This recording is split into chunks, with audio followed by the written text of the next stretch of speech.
This is Brendan Fraser. He was one of Hollywood's most promising rising stars in the early 2000s. And then he disappeared. Major studios stopped working with him. He wasn't getting audition callbacks. He suffered a divorce that resulted in him losing millions of dollars. His body started breaking down. Lawsuits started piling up. It was almost like someone had pushed a button and sent his entire life into a downward spiral. And at the time, there actually was a man in Hollywood who had the power to make or break anyone with a couple of phone calls. His name was Philip Burke, and coincidentally, something happened at a party between Brendan and Philip just before Brendan was seemingly blacklisted from the industry. The craziest part was, Brendan wasn't even trying to expose Philip. He didn't go to the police, he didn't launch a publicity tour, he just privately asked Philip for an apology. But sadly, Hollywood doesn't operate like the real world, and they would make sure that Brendan would regret telling anyone about that night in 2003. But after 2 decades of being silenced, Brendan Fraser finally decided to fight back, and his story would unravel one of Hollywood's most powerful, untouchable networks. Brendan Fraser was getting the kind of worldwide recognition most actors could only dream of, and a lot of this had to do with how he was not afraid of taking on unique and challenging roles. His early claim to fame was acting in the comedy Encino Man as a defrosted caveman, and then the drama School Ties, alongside Matt Damon and Ben Affleck. Fraser maintained his momentum when Disney hired him to play George in George of the Jungle, a parody of Tarzan that went on to be a box office success, making 3 times its production budget. But Fraser's most appealing qualities was that he was friendly and unserious. Like, the industry was doing its best to present Fraser as the next heartthrob, but he just seemed like a chill guy happy to be included.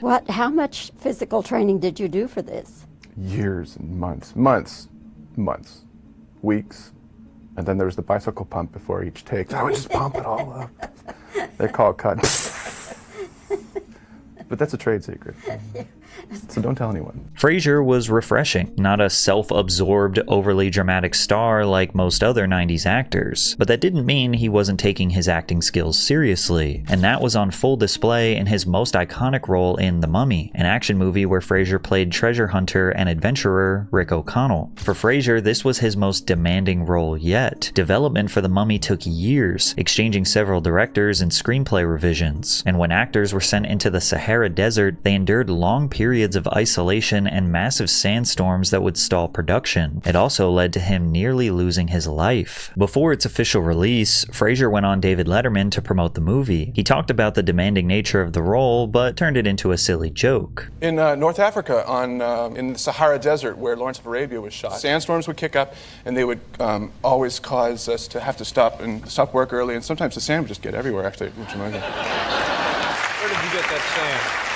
Well, it's in my shaving kit, too. Even though Fraser chose to be modest about the challenges out in the desert, the performance took a great toll on his body for many of the scenes. After Letterman pushed for the full story, Fraser admitted that for his execution scene at the start of the film, he had a traumatic experience where he almost died in what was supposed to be a mock hanging. After the director wanted to get a close-up of Fraser, he asked for another take where the rope was tighter. The incident almost ended his life. Tightened it up, and the director came over and said, I don't know, the tension didn't look like it was realistic, wasn't matching before. Can we just take it up a little bit more? And I said, I don't know. Well, okay, just one take. And so the camera spun around and it landed on my face. And all I remember is this sort of volume kind of like sound going, ew. And then the next thing I know, my elbow is in my ear and there's all these medics going, hello, Brendan, wake up. Yeah. Brendan. So you're nearly dead. I did die. But there was nothing. You were actually technically dead? Technically dead. My doctor told me for like 12 or 14 seconds. I think it's key for you to focus on how he said, okay, just one take. Brendan knew this was dangerous, and he clearly had a gut feeling to say no, but he did it anyways and almost paid the price. This experience is a perfect example of how actors in those days of Hollywood weren't meant to question the process or how the industry works. They either surrender themselves to those in control or risk the chance of never being able to work again. Luckily, the sacrifices paid off. The Mummy was the movie that transformed Fraser from a young actor in cult classics into a global superstar. It also showed Hollywood that he was a moneymaker. Even though the creation of this film was drawn out and expensive, costing about $80 million to produce, it made almost $500 million in the worldwide box office. Suddenly, Fraser was the only person people were talking about. Additionally, his personal life was thriving. He was recently married to actress Afton Smith and had his first child. As far as the public public was concerned, he was on top of the world and had very little to complain about. After coming back for the sequel, The Mummy Returns, it proved to be just as profitable as the original. He had finally made it to the top of the Hollywood mountain, and his personality made it easy for fans to celebrate his success. But unfortunately, it wouldn't last. Without fully understanding it at the time, Fraser had now entered the belly of the beast at one of the worst times in Hollywood history. It was a time where mental and physical abuse were rampant, where those in power never faced the consequences of their actions because they owned the gateway to fame and recognition. Brendan was about to suffer the harsh reality of being enemies with the Hollywood foreign press after he claimed that he was assaulted by their leader, a claim that would essentially get him blacklisted from Hollywood for nearly 2 decades. The Hollywood Foreign Press Association, also known as the HFPA, was basically like the Hollywood Mafia at the height of its power. It started as a group of Los Angeles-based foreign journalists who wanted to control the distribution of cinema news to non-US markets in 1943. Just 1 year later, they decided to make their own award show called the Golden Globes. It was initially belittled by the industry. However, when they were picked up by NBC in the late 1980s, everything changed. Their ratings spiked dramatically, and their Golden Globe trophy became one of the most coveted prizes for movie producers in the United States. At the time, winning this trophy could secure a sustainable or even a flourishing career in Hollywood. And while you would hope that the show was just a pure celebration of art and the trophy was fairly given to the best movie or actor, that wasn't the case. In reality, it was a carefully controlled system of influence, and whoever controlled the awards controlled Hollywood itself. And one of those gatekeepers was serial predator producer Harvey Weinstein. Harvey Weinstein was also a strong proponent of the Globes, capitalizing on the award show's timing. Weinstein manipulated the organization in ways big and small: expensive gifts, special access to stars, and his own time and attention at a moment when other studio chiefs mocked the Globes. He was often rewarded with a stunning number of nominations. Other studios eventually adopted a similar playbook of using the HFPA to set the tone for the year's awards season. Harvey essentially used his power to influence the HFPA and the Golden Globes to nominate his movies constantly and even win some of these awards to give himself more legitimacy than ever before. And that legitimacy gave him a ton of power in Hollywood. If you were on his good side, you could essentially get any opportunity you wanted. Who do you most want to party with tonight? What? Kaiser, the best designer in the world. They were asking about Factory Girl. Oh, they asked me about dresses. No, they were asking about movie.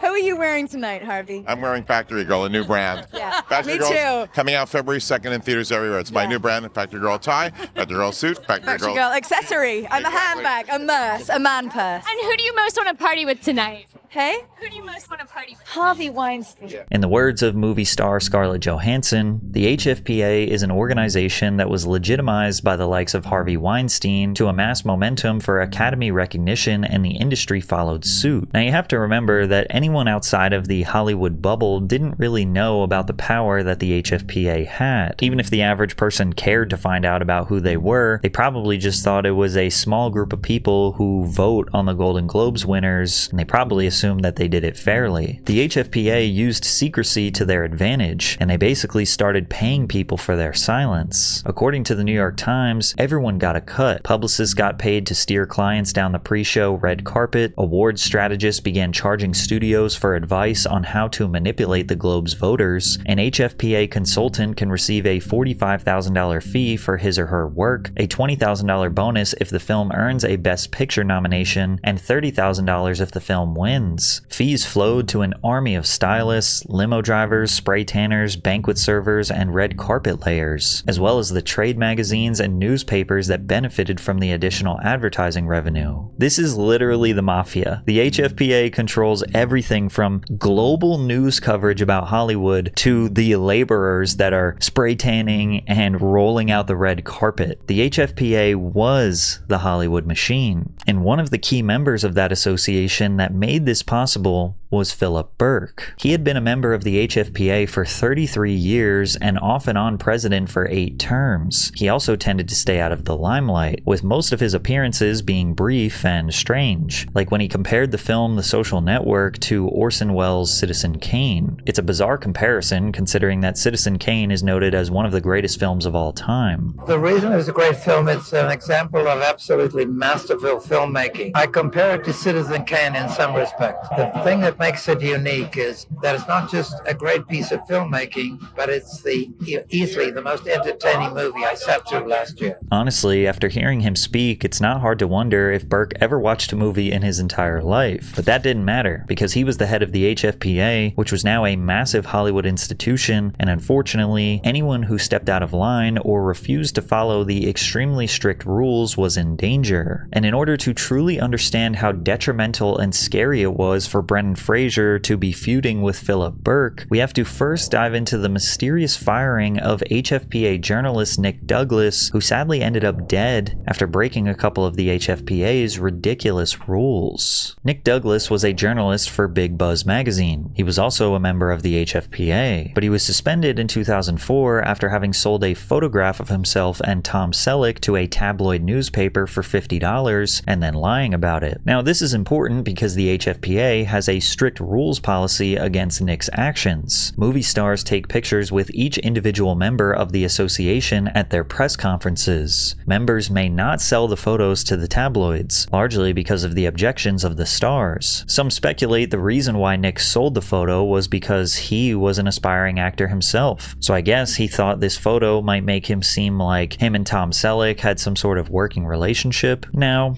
maybe this could justify a suspension, but it gets even more ridiculous. Members of the HFPA also justified his suspension due to Nick Douglas having taken unopened beers from a reception thrown by MGM. This is literally like going to a work party and then getting fired because you took the free drinks provided at the work party. But the HFPA used this to justify Nick's termination. He was cut off from press junkets and celebrity interviews that the HFPA controlled, essentially making him unemployed.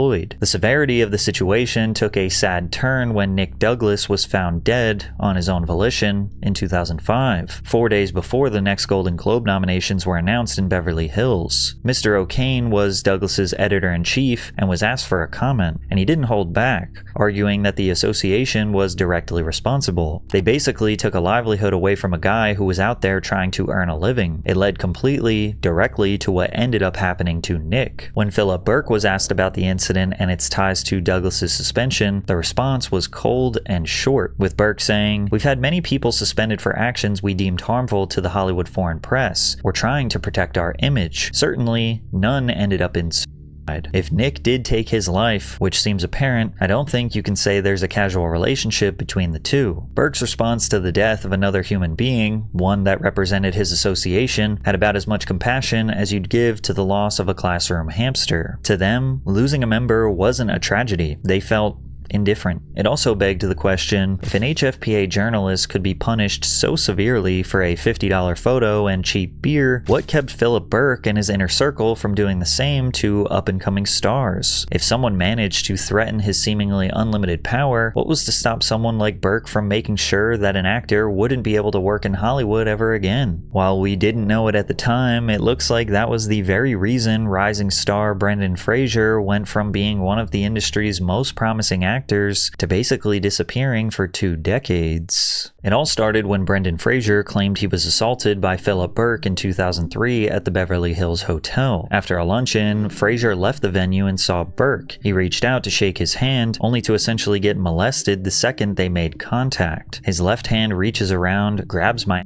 cheek, and one of his fingers touches me in the taint, and he starts moving it around. According to Fraser, the incident left him feeling detached and feeling sick to his stomach, affecting the way he interacted with the outside world. "I felt ill," he said, recalling his emotions after he removed Burke's hand. "I felt like a little kid. I felt like there was a ball in my throat. I thought I was going to cry. I felt like someone had thrown invisible paint on me." Brendan later noted that everything was hazy after the incident. He left the event and thought about telling the cops about what happened, but he ultimately chose to confide in his wife Afton, deciding to keep it quiet in fear of losing his identity or his career. I didn't want to contend with how that made me feel or it becoming part of my narrative, but the trauma of what happened demoralized Fraser to the point where he had trouble living a normal life. Fraser and his representatives reached out to the HFPA to get Burke to write an apology, and while we don't have the full letter, it seems that Burke wasn't very apologetic, later describing the letter saying, "My apology admitted no wrongdoing, the usual. If I've done anything that upset Mr. Fraser, it was not intended, and I apologize." Now, after Brendan got this non-apology from Philip Burke, the HFPA did reach out to Fraser separately. They promised him and his representatives that he would not have to be in the same room with Philip Burke ever again, but Burke denies this, and the HFPA has refused to comment on this part of the story. Keep in mind that the information you just learned was not widely known and discussed. People generally did not know about Brendan Fraser's alleged assault, and even if they did, sadly, back in those days, he probably would have been publicly mocked. And this was a major turning point in Fraser's life and career, one that he'd never fully recover from. He recalled just going through the motions, continuing to work for himself and his family, but battling the fog of depression to the point where he admits to having issues with memory after trying to make sense of what happened to him that day. "I became depressed. I was blaming myself and I was miserable because I was saying, this is nothing. This guy reached around and copped a feel. That summer wore on, and I can't remember what I went on to work on next." After the demoralizing encounter with one of the most powerful men in Hollywood, Brendan Fraser still had a mild screen presence as district attorney in the Oscar-winning film Crash. He also made a few guest appearances in Scrubs, King of the Hill, and The Simpsons. However, his career seemed to be lacking focus. His starring role in the Mummy franchise, while still making money, was underperforming the original two movies that put him on the map. To make matters worse, the physical risks Fraser took in these action movies were taking a toll on his body to the point where he could barely move. "I believe I probably was trying too hard in a way that's destructive. I was put together with tape and ice, just like really nerdy and fetishy about ice packs, screw cap ice packs and downhill mountain biking pads, because they're small and light and they can fit under your clothes. I was building an exoskeleton for myself daily, and after production, the pain didn't stop, with Fraser having to spend a small fortune on multiple surgeries. He told GQ, I needed a laminectomy, and the lumbar didn't take, so they had to do it again a year later. There was a partial knee replacement, some more work on his back, bolting various compressed spinal pads together. At one point, he needed to have his vocal cords repaired. All told, Fraser says he was in and out of hospitals for almost 7 years, and his life only continued to take one dive after another as he and his wife Afton divorced in 2009. Looking at an interview with Afton in 2005, it seemed like she possibly had some regrets about stepping back from her professional life. She made it sound like she was making a sacrifice for Fraser, and lightly touched on how Hollywood couples tend to struggle when they have similar ambitions. So it wasn't because you married an actor that you stepped out? No, I was sort of losing my passion for it, I would say, and really in a couple, two actors is a little rough when traveling and one has to stay home and audition and one is off making films, and it just too much separation. And have you seen that happen with your friends? It seems a bit common in Hollywood, doesn't it? At the time, the divorce settlement required Fraser to pay $50,000 per month in spousal support, with an additional $25,000 per month in child support for their 3 kids. But this was determined at the time when Fraser was making the most money he ever had in his career. Without knowing much about his personal life, the media essentially made his suffering into a big joke. These days, it's his finances that are in a wreck. According to TMZ, Fraser is hemorrhaging nearly $90,000 a month on expenses, including $50,000 in alimony, which he's currently trying to lower. The actor continues to work and reportedly makes a little more than $200,000 a month.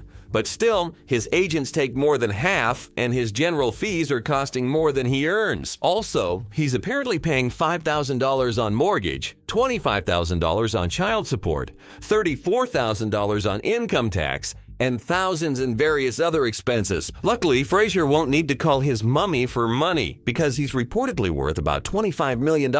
But he may be hoping for another Mummy sequel to help pay the bills. But unfortunately, as far as the public knew, he was just becoming old news, getting smaller and smaller roles. The internet started sharing what was called the Sad Fraser meme, originating from a photo that was taken at his lowest moment. These struggles were becoming so severe that Brendan had to start taking sketchier opportunities. One where he had to file a $3 million lawsuit against producer Todd Moyer for not paying him the money he was promised for a delayed film. And while it's never been fully verified, Moyer fired back with wild allegations, filing a countersuit where Moyer claimed that Fraser punched him repeatedly in the chest on 2 different occasions. The first time in a hotel in Indianapolis where he and Fraser had been working with the screenwriters on The Legend of William Tell. According to the complaint, Fraser, in an intoxicated state, began to physically push, verbally threaten, and punch plaintiff repeatedly in the chest. The second time happened about a year later during a production meeting on Tell. Moyer claims Fraser began screaming threats, then hit him in the chest over 20 times when Moyer refused Fraser's request to hire Charlotte Huggins as a producer on the project. In response, Fraser remained silent, but his lawyer told TMZ that the suit was ridiculous and a desperate attempt from Moyer to avoid paying off his massive debt. By 2013, Fraser was at rock bottom. His career prospects were slim, and he now had to try and renegotiate his divorce settlements with Afton. His lawyers spoke on his behalf, saying Fraser wasn't making nearly enough anymore to pay a settlement of that size. He was still willing to pay the same in child support, but the spousal support was too much to bear. But his ex-wife shockingly disagreed and actually contested the claim and accused him of fraud. The divorce was now getting messy and more public, and Afton claimed that Fraser had $9 million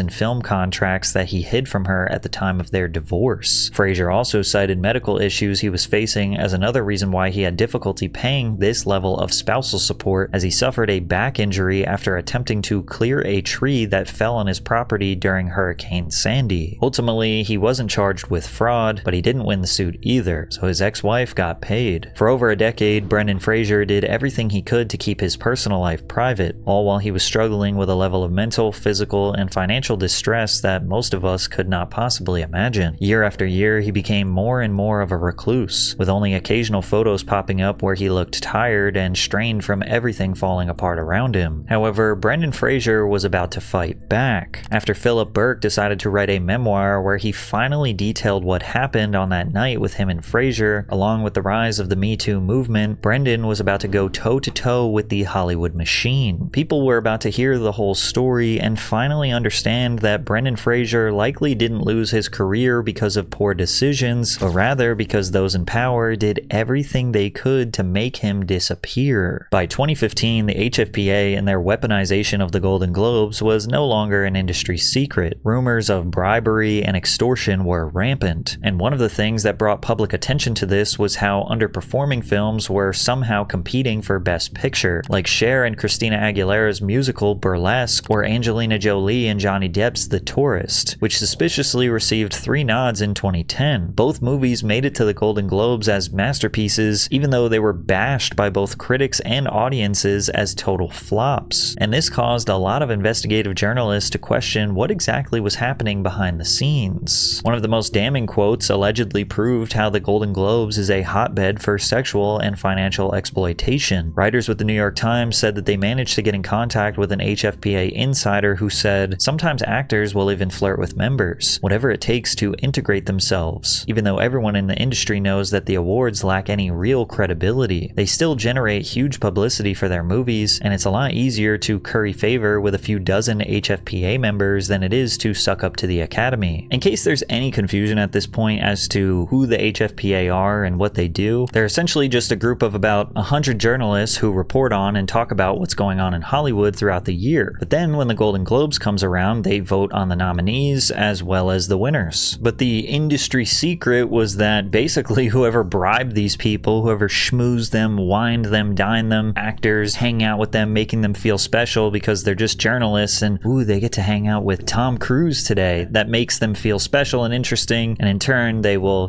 nominate your movie and maybe even vote for it to win because that's going to help your movie. And the president of that organization, the HFPA, was Philip Burke in the early 2010s. And he decided to publish a memoir about his life called With Signs and Wonders, and he also addressed numerous controversies within the organization. What made it so bizarre was how open he was about the inner workings of one of Hollywood's sketchiest clubs. clubs. He openly admitted to the HFPA being territorial, battling outside journalists who accused them of being exclusive or controlling. And for some reason, he decided it would be a perfect time to mention his alleged groping incident with Brendan Fraser. According to Philip Burke, he and Fraser weren't alone leaving the luncheon in 2003. Multiple people were there, and he noted that Brendan had presented a check representing the HFPA's charitable donation to Film Aid International. Regarding the incident, Burke said, "In the course of the conversation, he asked Fraser about a rumor that at the Golden Globes the prior year, he had pinched the female HFPA president. To demonstrate, Burke said that he then pinched Fraser's butt. Fraser's response, according to Burke, was, 'He pinched my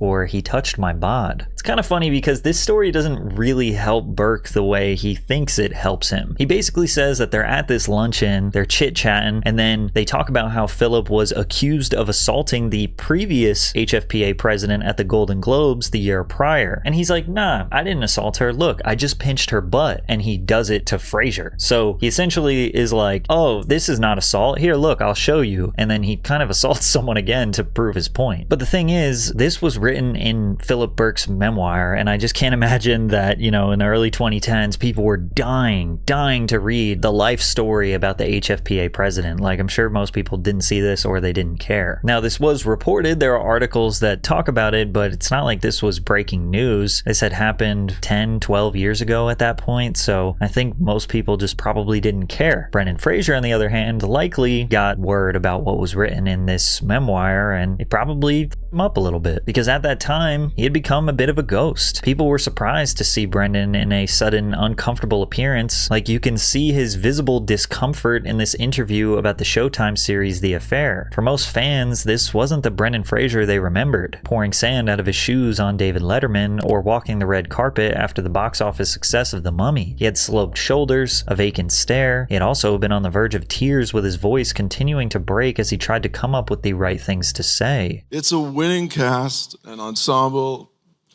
To be invited to join that for a season in an episodic is, for me, new territory professionally. I came of age in the industry working in feature films primarily. And, this is how it works. All right. Hi, kids.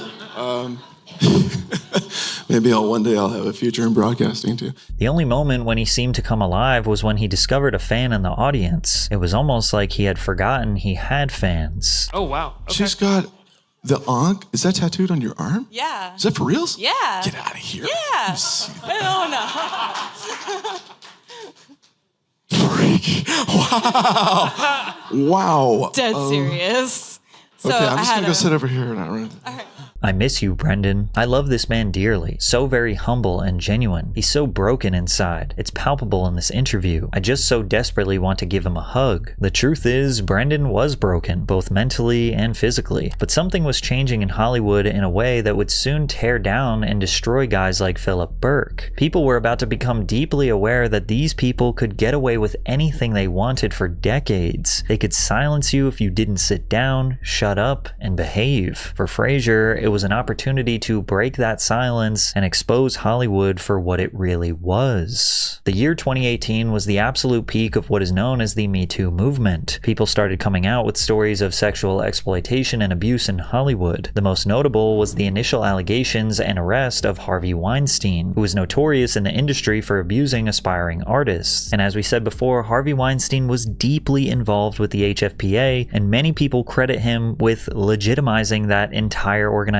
So when Brendan Fraser decided to tell his story about Philip Burke and the entire HFPA organization, people were finally ready to listen to him. In a private interview while caring for his horse, Brendan Fraser told a close colleague from GQ everything he had been hiding for over a decade. "It made me retreat. It made me feel reclusive." It was also here that he shared the details of what I said earlier in the video about Burke reaching around and grabbing his behind. From there, he talked about about how he couldn't even find the words to describe this to the authorities, so that's why he never made a case of it. And he also described the immense power of Philip Berk's HFPA and how they likely blacklisted him from Hollywood. I don't know if this curried disfavor with the group, with the HFPA, but the silence was deafening. And that's the thing about being blacklisted. You never can really find out, right? Like, nobody says, you're blacklisted, and then it's over. They usually just quietly ignore you and don't say anything, like you're not even there. That's exactly how Brendan Fraser felt. From there, he described how he lost his sense of self, who I was and what I was doing, and how his work, which was so consistent at his peak, withered on the vine for me. In my mind, at least, something had been taken away from me. I know Rose McGowan. I know Ashley Judd. I know Mira Sorvino. I've worked with them. I call them my friends in my mind. I haven't spoken to them in years, but they're my friends. I watched this wonderful movement, these people with the courage to say what I didn't have the courage to say. Philip Berk publicly responded to the allegation that he blacklisted Fraser, and he stayed cold, saying his career declined through no fault of ours. And while Fraser was invited to attend that year's Golden Globes, he declined. But he did mention that some of his close colleagues wore black clothes with Time's Up pins. It was a small gesture to uplift the stories of all the victims of Harvey Weinstein and to be mindful and careful of elites like Philip Berk. When asked about all of this new support that Fraser was receiving from people in the industry and online, he remained characteristically humble. He just hoped that others would follow the trend and wanted to acknowledge those who spoke out first. Can I be truthful and say I haven't really looked. I'm aware that there's some support. I'm grateful for that, and I'm told that perhaps maybe someone will feel the inspiration that I felt to come forward and say what I had to. But it took people far more courageous than I was ever considering attempting to be, who stood together, spoke their truth, and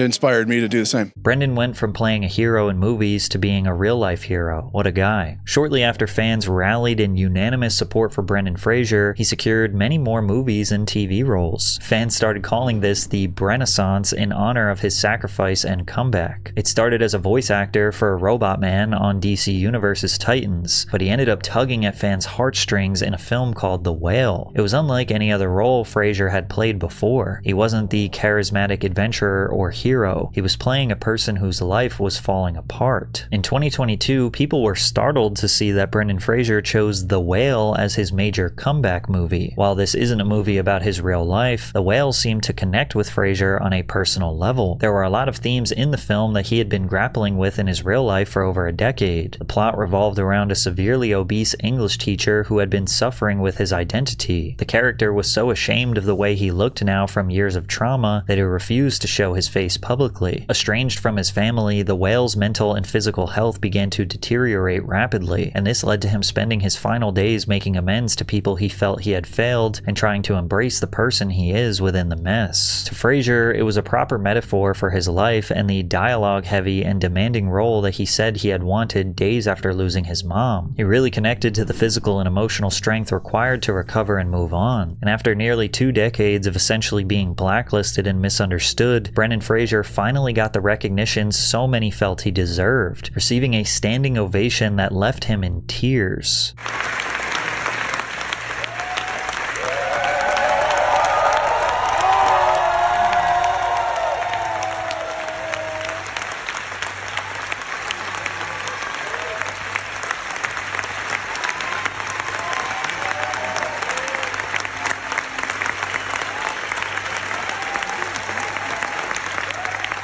And at this moment, Brendan Fraser truly won. He had to play the long game, suffering countless hardships, but after all the pain he endured, he put it into his art, and The Whale actually ended up winning him an Oscar, which is one of the most coveted awards in the entire industry. I started in this business 30 years ago, and things, they didn't come easily to me, but there was a facility that I didn't appreciate at the time until it stopped.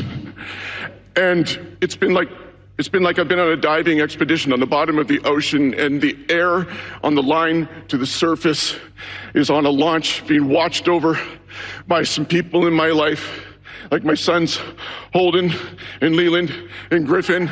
I love you, Griffey. Thank you again, each one and all. I'm so grateful to you. Good night. Only in Hollywood could you be blacklisted, judged, chewed up, and spit out, and then they give you a standing ovation 2 decades later for surviving through their disgusting town. But Brendan didn't do this for the recognition or the acceptance of his peers. He is one of the few who actually cares about the art of cinema and acting. He was being rewarded for his art, his performance, and he got to do it in front of his family and friends who witnessed him suffer for so long. Brendan Fraser's story and victory were a massive part of dismantling the HFPA's power. The Golden Globes and the organization running it were attacked from all sides. Even Ricky Gervais was attacking them on the stage of their award show that they hired him to host. Many talented people of colour were snubbed in major categories. Unfortunately, there's nothing we can do about that. The Hollywood foreign press are all very, very racist. So, 5th time. So... Ultimately, Philip Burke was expelled from the organization in 2021 after some racially charged commentary, and the HFPA was dissolved in 2023, along with the Golden Globes being sold to a new ownership group. There are talks about reviving the HFPA to its former status, and it still partially exists. However, it's nowhere near the massive and corrupt entity that it was when Burke and other members played with people's lives. Brendan's comeback is honorable, and he definitely deserves praise for fighting back against this evil machine. We need more celebrities calling out and detailing what Hollywood was truly like. Kind of like how Jim Carrey detailed the darkness and emptiness that comes with A-list Hollywood fame. But if you want to hear more about that story, check out this video next.